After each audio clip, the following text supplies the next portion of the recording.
Hello students, welcome to Big Case Chemistry. Today we will learn about the valence shell electron repulsion theory यानी वेसपर theory. Okay, तो आइए हम लोग start करते हैं. वैलेंस शेल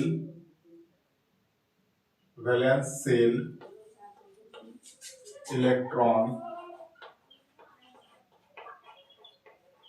रिपल्सन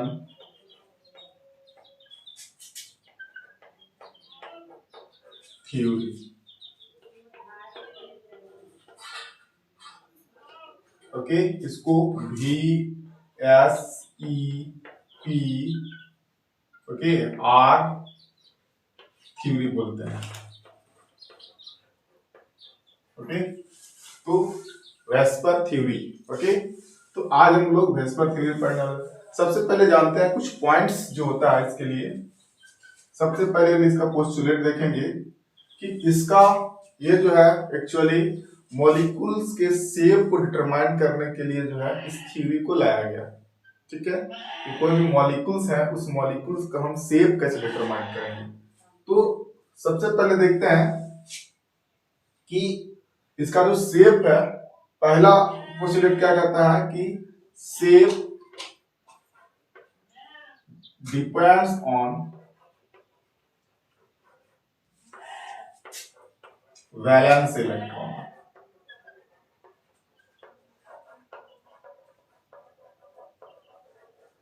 ठीक है, ये वैलेंस इलेक्ट्रॉन पर डिपेंड करेगा. दूसरा क्या होगा, जो वैलेंस इलेक्ट्रॉन है दूसरे से रिपल करेंगे. ठीक है, वैलेंस इलेक्ट्रॉन पेयर रिपल करेंगे. ठीक है, रिपल ईच अदर यानी रिपल.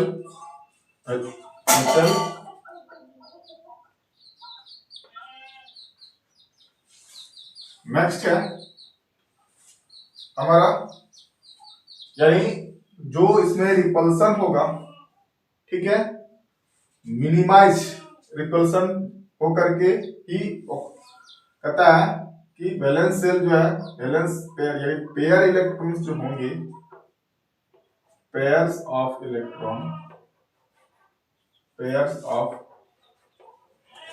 इलेक्ट्रॉन्स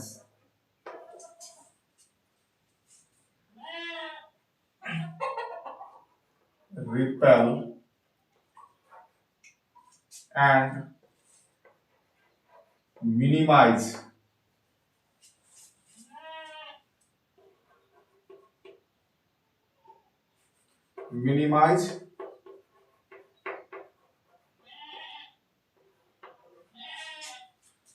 its repulsion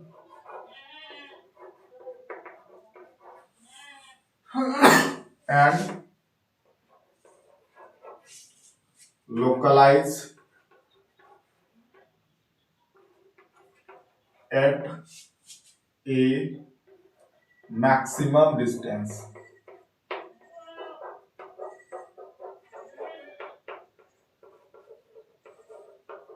ठीक है, तो रिपल्सन क्या होगा, जैसे जैसे रिपल्सन हो जाएगा तो जहां पर रिपल्सन सबसे कम हो जाएगा, मिनिमाइज हो जाएगा. ठीक है, और उसका डिस्टेंस सबसे ज्यादा हो जाएगा. ठीक है, तो वहीं पर जाकर के जो है वो स्टेबल होगा, दैट मींस रुक जाएगा.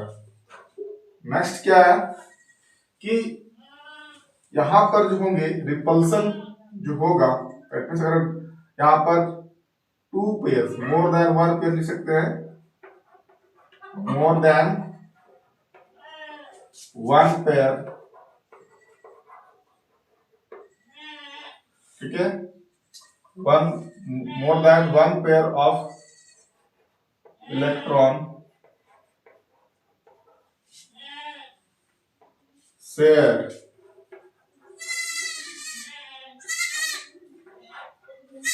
then it considered to be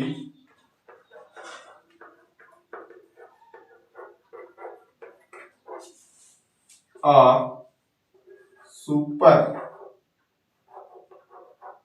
super single bond. ठीक है, अगर एक से ज्यादा पेयर ऑफ इलेक्ट्रॉन शेयर करता है यानी एटम्स के बीच में, तो वो एक सिंगल बॉन्ड कहलाएगा और सुपर सिंगल बॉन्ड कहलाएगा। ठीक है, फिर क्या होगा, इसके बीच में जो रिपल्सन होगा, ठीक है, ये रिजोनेंस स्टेबलाइज भी करेगा, रिजोनेंस स्टेबलाइज भी करेगा।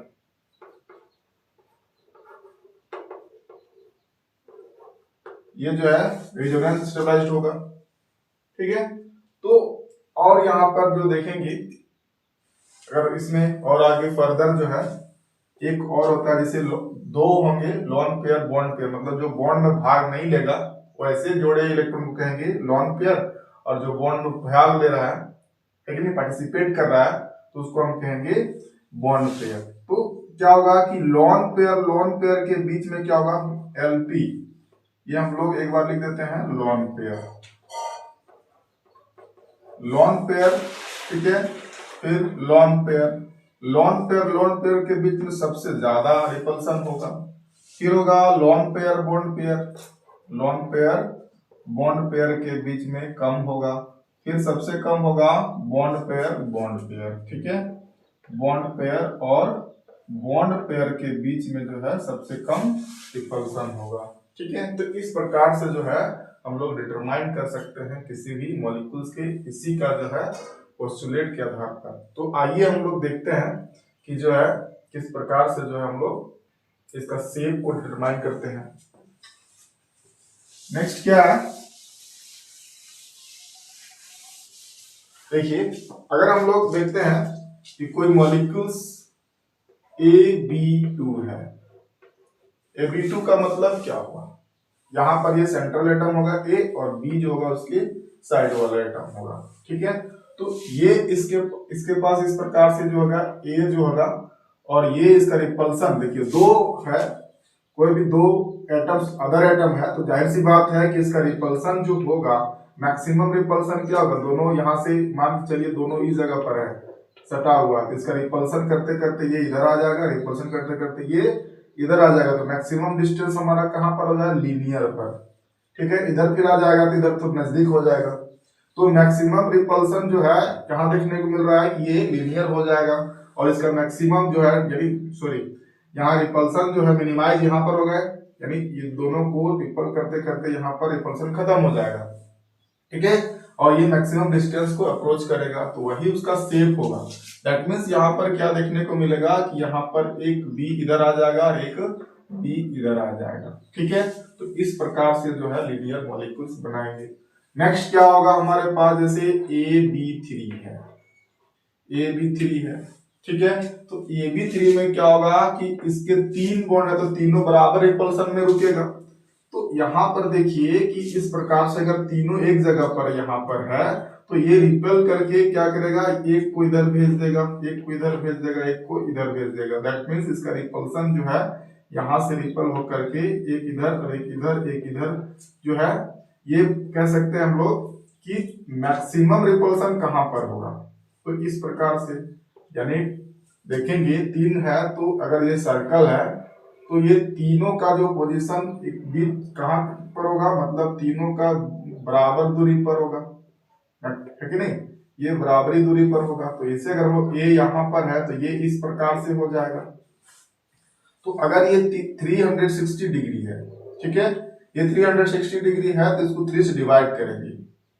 360 डिग्री को ये 3 जगह पर बराबर बढ़ रहा है तो 3 से डिवाइड करेंगे तो कितना एंगल बन जाएगा हमारा, दैट मींस 120 डिग्री बनेगा। ठीक है, यहाँ 180 डिग्री बनेगा, क्योंकि यहाँ पर देख रहे हैं कि जब लीनियर हो जाता है तो 180 डिग्री एंगल बनता है। आप एंगल भी कर सकते हैं। नेक्स्ट क्या है, क्योंकि यहाँ 2 जगह बढ़ रहा है तो इसको 2 जगह डिवाइड करेंगे। तो यहाँ पर क्या देखने को मिला कि जो है ये इस प्रकार से B यहाँ पर आ गया एक ठो, B यहाँ पर एक ठो, और इस प्रकार से एक B यहाँ पर आ गया। तो यहाँ पर क्या देखिए इस प्रकार से कि इसके बॉन्ड जो है 120 डिग्री बन रहा है। ठीक है, नेक्स्ट क्या होगा, जैसे कोई मॉलिक्यूल है, ठीक है, मॉलिक्यूल हमारा AB4 है, ठीक है, तो AB4 होगा तो चार जगह पर ये इक्वली डिवाइड यानी रिपल्सन दिखाएगा। तो एक एटम यहाँ पर होगा, एक एटम यहाँ पर होगा, या तो फिर ऐसे दिखाइए, एक एटम यहाँ, एक एटम यहाँ, एक एटम यहाँ पर होगा। तो ये यहाँ पर A है, तो इस प्रकार से जो है क्या हो जाएगा, ये है कि नहीं। तो ये सभी जो है एक दूसरे से 90 डिग्री पर होगा, ठीक है। तो ये एक्चुअली प्लेनर नहीं होता है, प्लेनर क्योंकि जो है ये स्फेरिकल, क्योंकि जो एटम्स होते हैं बॉल की भांति होते हैं, तो ये चारों तरफ से क्या होगा कि इक्वल डिस्टेंस पर जो है जाके लाई करेगा। तो यहाँ पर क्या होगा, ये टेट्राहेड्रल बना लेगा। दैट मीन्स इसको हम लोग शो कर सकते हैं, जैसे A है तो यहाँ पर B हो जाएगा, और ये इस प्रकार से टेट्राहेड्रल को शो किया जाएगा, ठीक है। मतलब सभी बॉन्ड जो होंगे वो 90 डिग्री पर हो, चारों तरफ से देखने से क्या होगा, वो 90 डिग्री दिखेगा, ठीक है। ओके, यानी स्फेरिकल मोड में इसको हम लोग ये टेट्राहेड्रल, दैट मींस इसको, ये तो हो गया हमारा लीनियर, इसका नाम होगा लीनियर, ठीक है। तो लीनियर है ये वाला। नेक्स्ट है ये हमारा हो गया ट्राइगोनल, यहाँ पर ये ट्राइगोनल बनेगा, ट्राइगोन बने रहा है तो ये बोलेंगे ट्राइगोनल, ठीक है, ये ट्राइगोनल होगा, ठीक है। और ये क्या हो जाएगा हमारा टेट्राहेड्रल, टेट्राहेड्रल, ठीक। और ये प्लेन में होगा इसीलिए उसको बोलेंगे प्लेनर, ठीक है। ये प्लेन में होगा इसीलिए इसको बोला जाएगा प्लेनर, और प्लेनर एक ही प्लेन में होगा, और ये क्या होगा, प्लेन में नहीं होगा, इसीलिए इसका नाम हो गया टेट्राहेड्रल, ठीक है। नेक्स्ट क्या होगा, जैसे हमारे पास मान के चलिए AB5 आ गया, ठीक है। तो AB5 आ जाएगा तो क्या 5 इक्वल जगह पर ये डिवाइड बढ़ जाएगा, तो ये पेंटागोन बना लेगा। इस प्रकार से आप देखेंगे तो ये जो है इस प्रकार से इसका रिपल्सन होगा इलेक्ट्रॉन के बीच में। तो यहाँ पर B चला जाएगा, यहाँ पर B चला जाएगा, यहाँ पर B चला जाएगा, यहाँ पर B चला जाएगा। तो यहाँ पर क्या है, हम लोग का ये जो है यहाँ पर पेयर ऑफ इलेक्ट्रॉन्स है, सभी जगह पर पेयर्स ऑफ इलेक्ट्रॉन्स है, मतलब एक जोड़ा इलेक्ट्रॉन है। पेयर्स का मतलब एक जोड़ा इलेक्ट्रॉन, दैट मींस यहाँ पर इसे जोड़ा, सब में इसी प्रकार से होगा, इलेक्ट्रॉन्स जो है इस प्रकार से, ठीक है। सभी में पेयर्स ऑफ इलेक्ट्रॉन के बीच में ही रिपल्सन हो रहा है, यहाँ पर रिपल्सन हो रहा है पेयर ऑफ इलेक्ट्रॉन्स के बीच में। ये इस प्रकार से आप देख रहे हैं, ये पेयर इसके साथ रिपल्सन करेगा, ये पेयर इसके साथ रिपल्सन करेगा, ठीक है। तो इस प्रकार से ही पेयर ऑफ इलेक्ट्रॉन का क्या हो रहा है, रिपल्सन हो रहा है, इसीलिए इसका नाम ही है valence shell electron repulsion theory, ठीक है। तो valence shell electron, valence shell में मान के चलिए अगर हम लोग बात करते हैं, अगर कोई एटम लेते हैं बोरॉन, ठीक है, तो बोरॉन में कितने इलेक्ट्रॉन है, यहाँ पर 3 इलेक्ट्रॉन है वैलेंस शेल में, ठीक है। तो ये शेयर यानी शेयर करने के बाद मान के चलिए फ्लोरीन है, यहाँ पर फ्लोरीन है, यहाँ पर फ्लोरीन है, तो यहाँ पर शेयर इलेक्ट्रॉन यहाँ पर हो गया कितने, इसका 2 हो गया, इसके पास एक था, इसका शेयर इलेक्ट्रॉन कितने हो गए, इधर भी 2 हो गए। इस प्रकार से टोटल शेयरिंग इलेक्ट्रॉन 6 हो गए, और शेयरिंग पेयर 3, शेयरिंग पेयर कितने हो गए 1 2 3, ये पेयर में है, ये पेयर में है, ये पेयर में है। तो पेयर इलेक्ट्रॉन के बीच में क्या होता है, रिपल्सन होता है, ठीक है। और रिपल्सन होकर के इस प्रकार से जो है यानी मॉलिक्यूल्स का जो है शेप को डिटरमाइन करता है, ठीक है। यानी ज्योमेट्री हम कह सकते हैं, शेप एंड ज्योमेट्री, बट थोड़ा सा इसमें डिफरेंस है शेप और ज्योमेट्री। मतलब शेप जो होता है एक्चुअल शेप को बताता है, ज्योमेट्री क्या होता है कि इसमें जो है इलेक्ट्रॉन कहाँ कहाँ पर जाकर के जो है यानी रुक रहा है, स्टेबलाइज हो रहा है, ठीक है।